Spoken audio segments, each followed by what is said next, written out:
Bismillahirrahmanirrahim. Assalamualaikum warahmatullahi wabarakatuh. Selamat pagi Baraya Priangan TV. Kembali lagi di program Ulas Berita. Bagaimana kabarnya untuk Baraya Priangan TV? Semoga dimanapun Anda berada selalu dalam keadaan bahagia dan sehat selalu. Kembali lagi bersama saya Rifdah Zudia di acara program Ulas Berita pada pagi hari ini. Yang untuk kesempatan kali ini saya tidak akan mengulas sendiri, tapi ditemani oleh rekan saya yaitu saudari Rosma Yanti.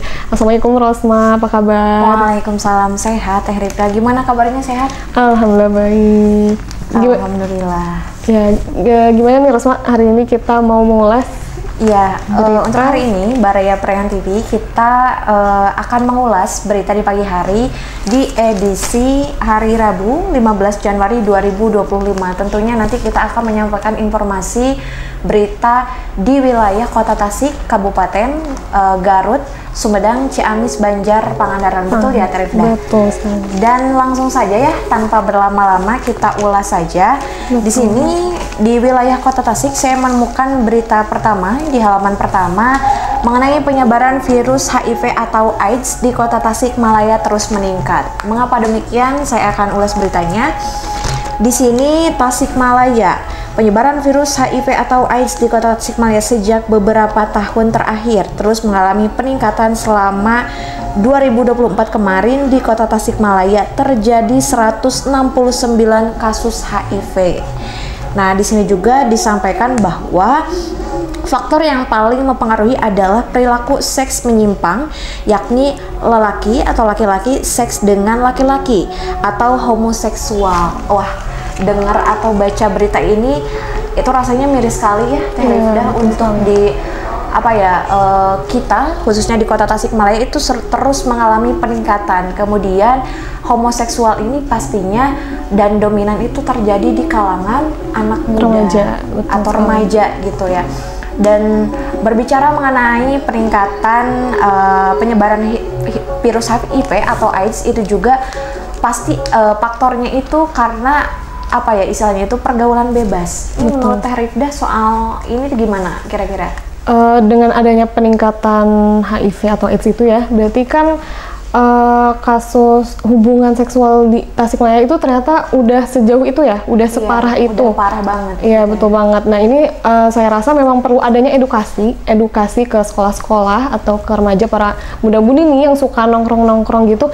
Perlu jadi nongkrong itu ada juga manfaatnya, edukasinya gitu. Edukasi mengenai perihal ini gitu ya. Karena miris sekali ya, karena kan Tasik itu terkenal dengan kota santri nih, kota santri, tapi penyakit atau wabah yang kayak gitu kan menyebar ya.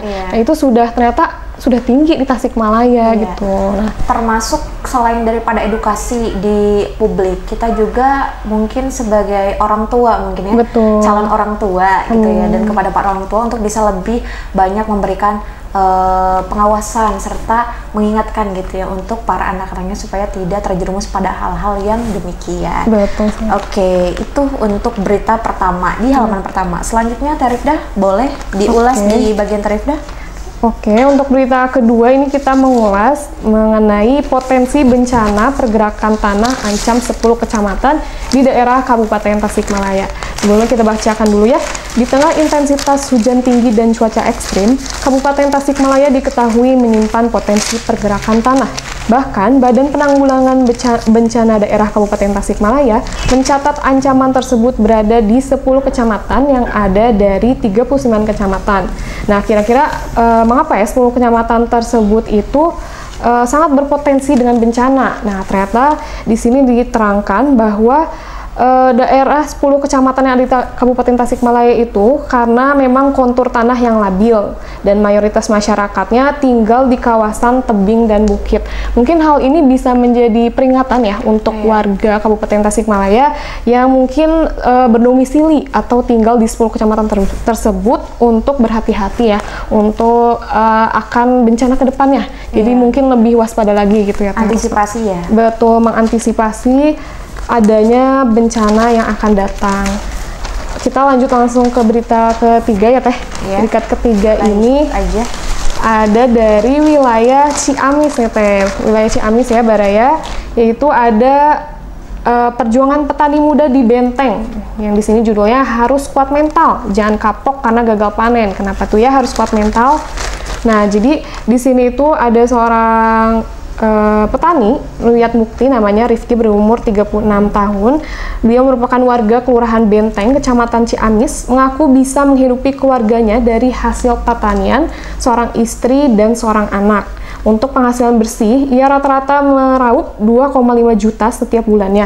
Jumlah tersebut menurutnya dirasa cukup karena hidup di Ciamis.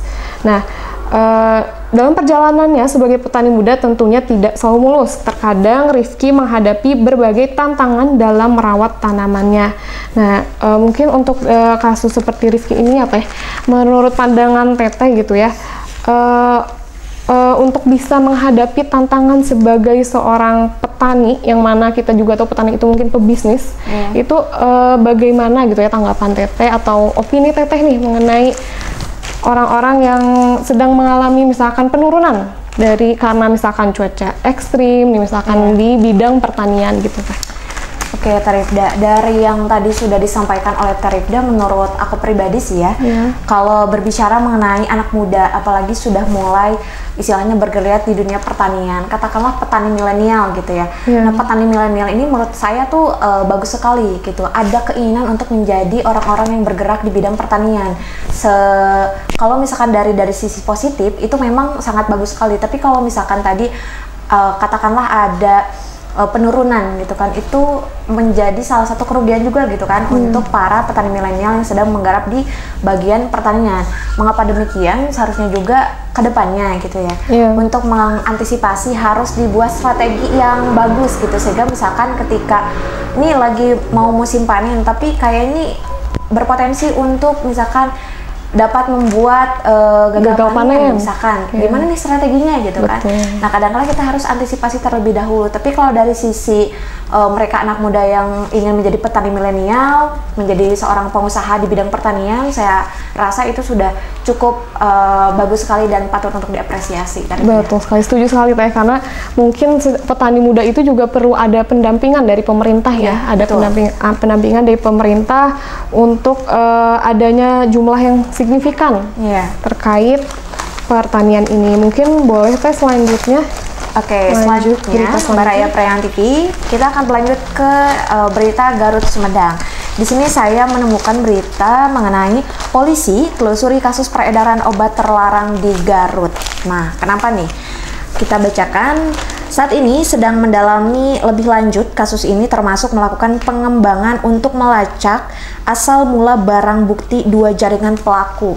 Kemudian di sini juga tertulis bahwa kepolisian juga mengamankan barang-barang bukti berbagai jenis obat-obatan terlarang berupa 357 butir tramadol, 310 butir heximer, 140 butir dextromet Hophan, dan 119 butir obat-obat lainnya. Nah, menurut saya pribadi membaca berita ini tuh masih berkorelasi ya, masih tentang anak muda gitu ya. Kenapa hari ini di era digital saat ini masih marak sekali hal yang sebetulnya tuh itu menjadi salah satu berita yang nggak ini juga ya untuk didengar gitu. Bisa katakanlah pergaulan bebas juga, masih muda kok ya, tapi sudah terjerumus pada hal-hal yang demikian. Apalagi miris sekali, apalagi itu sejenis obat-obatan yang terlarang gitu, bagian daripada narkotika yang sebenarnya kalau di dunia kedokteran itu berbicara narkotika bisa dijadikan sebagai apa ya, alat untuk obat bius ketika mau menjalankan operasi gitu. Tapi kalau misalkan digunakan untuk bukan yang fungsinya, saya rasa itu juga memang tidak baik ya. Kayak termasuk pengawasan dari orang tua juga harus lebih ketat. Begitu Teh Rifda. Oke, kita lanjut ke berita yang kelima mungkin ya. Nah, ini datang dari dunia pendidikan. Jadi ini untuk nasional ya, berita ini disebarkan itu untuk nasional, yang mana pemerintah segera atur pembatasan penggunaan media sosial. Nah, sebelum kita lanjut nih ya ke berita yang di sini, ini di media sosial ini lagi rame banget nih Teh, istilah brain rot. Nah, brain rot ini jadi adanya apa ya, penurunan kognitif otak manusia karena terbiasa melihat kualitas tontonan atau konten yang secara instan, jadi singkat-singkat. Jadi ketika mereka disuruh berpikir kritis atau pertanyaan-pertanyaan mungkin yang sederhana, tapi mereka sulit beropini karena terbiasa mengkonsumsi nih teh konten-konten yang singkat pendek tapi kualitasnya itu atau manfaatnya itu tidak ada gitu. Jadi makanya sekarang itu sedang ramai istilah brain rot itu ya Teteh ya. Nah, kita lanjut membaca yang ada di sini ya. Nah, anggota Komisi 1 DPR RI Amelia Anggraini ini mendukung pemerintah untuk segera membuat dan menegakkan aturan terkait pembatasan penggunaan media sosial khususnya bagi anak-anak nih Teh. Di sini itu ditekankan untuk anak-anak kenapa? Karena memang zaman sekarang itu ya Teh, anak-anak itu sepertinya ada apa ya, kebebasan dari orang tua untuk bisa memegang gadget yang kalau dulu mungkin kita megang gadget itu kalau saya pribadi gitu ya baru setelah lulus SMA gitu, baru bisa pegang gitu. Iya betul, baru bisa mengoperasikan. Nah kalau sekarang anak-anak saja itu luar biasa sekali ya, sudah bisa mengoperasikan aplikasi TikTok, YouTube, dan mereka itu namanya anak kecil itu belum bisa menyaring atau memfilter seperti kita yang dewasa ya, belum bisa memfilter konten-konten mana yang baik untuk kita atau yang baik untuk ditonton ataupun tidak gitu. Jadi makanya saya setuju sekali ini dengan pemerintah ini segera atur pembatasan penggunaan media sosial. Itu pembatasan ini tidak boleh hanya bersifat represif. Pemerintah perlu mengimbanginya dengan edukasi literasi digital yang masif bagi anak-anak, orang tua, dan masyarakat. Mungkin seperti itu ya Teh. Iya. Tetap harus ada pengawasan dari orang tua berarti ya? Betul sekali. Orang tua itu sangat berperan penting ya. Betul, karena memang jam di rumah lebih banyak daripada ketika mereka sekolah. Orang tua perlu sekali dalam tumbuh kembang anak. Betul. Oke, lanjut saja Tarifda masih di berita Garut Sumedang. Ini ada berita dari Sumedang. Tahapan Pilkada serentak tahun 2024 telah usai. KPU Sumedang ucapkan terima kasih. Oke, kita bacakan di sini.